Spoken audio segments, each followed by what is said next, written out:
여러분 안녕하십니까, 진성호입니다. 지금 민주당은 윤석열 때문에 비상이 걸렸습니다.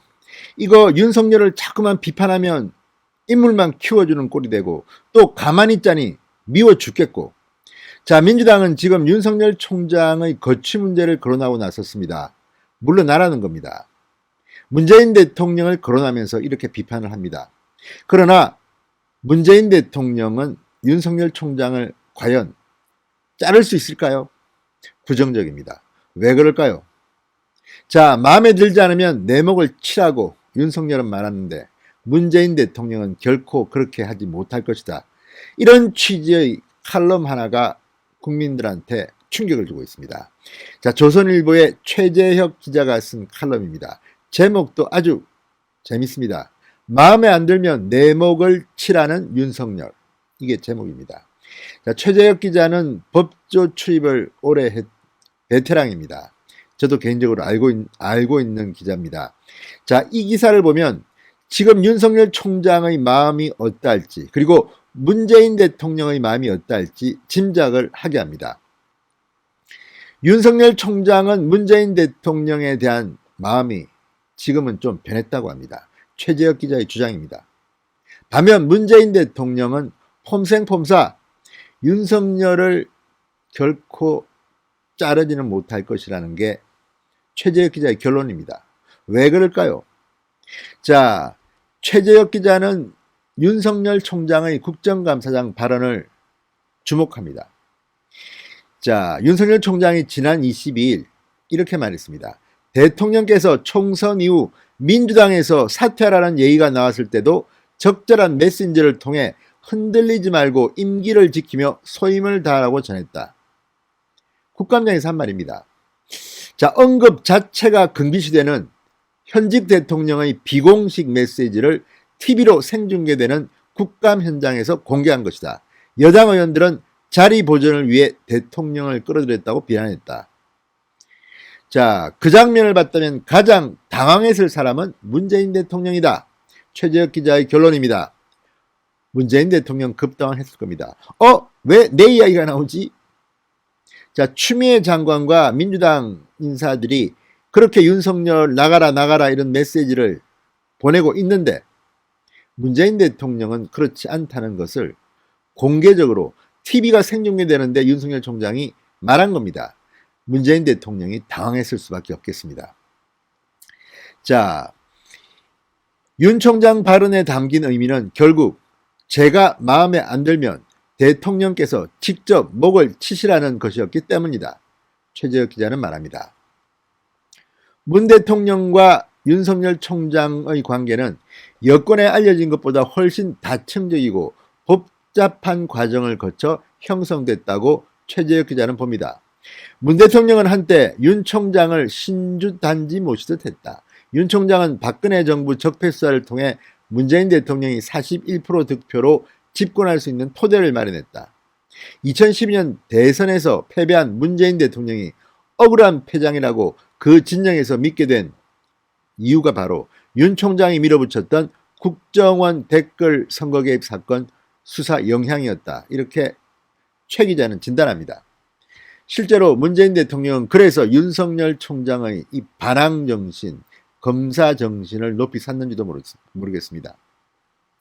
반면 윤 총장은 문재인 대통령을 심성 착한 지도자로 존중했고 조국 수사의 반작용으로 여권에서 윤석열 퇴진론이 나왔을 때도 그런 인식을 버리지 않았던 것으로 보인다.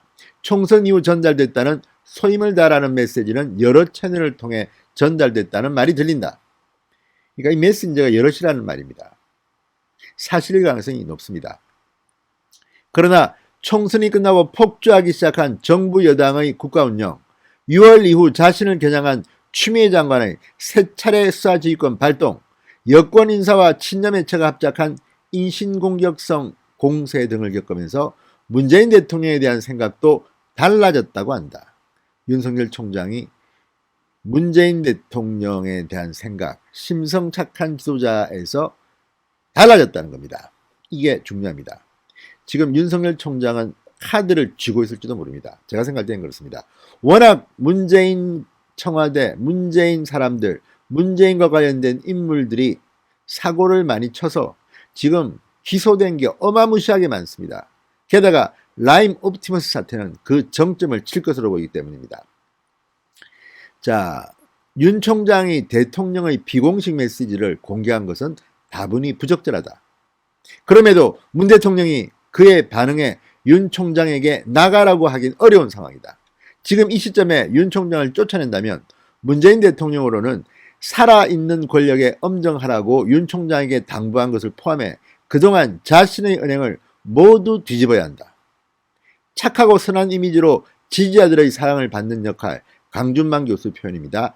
이 역할을 해온 문 대통령이 확실한 명분 없이 그런 선택을 할 수 있을까? 가능성이 크지 않다고 본다. 자, 윤 총장의 임기는 내년 7월까지입니다. 그때까지 살아있을 수 있을까요? 아마도 살아있을 수 있다는 게 최 기자의 생각입니다. 임기말로 접어든 정권의 힘은 빠질 테고 검찰이 뉴스의 중심에 서게 될 것이다. 이미 눌러놨던 대형 비리 사건의 이면이 삐져나오고 있다. 라임 사건은 피의 사실 유포 금지로 감춰졌던 여권 수사 상황이 재판을 통해 공개되는 단계에서 주범 김봉현이 검찰을 공격하는 옥중 편지를 공개했다. 물타기란 의심을 지우기 어렵다. 옵티머스 사건도 청와대 여당 의원 등 정관계 20여 명의 실명이 거론된 옵티머스 리스트를 서울중앙지검이 확보하고도 수사를 뭉갰다는 정황들이 드러났다. 촉이 빠른 검사들, 라임 옵티머스 말고도 어떤 권력형 비리가 터져나올지 모른다고 합니다.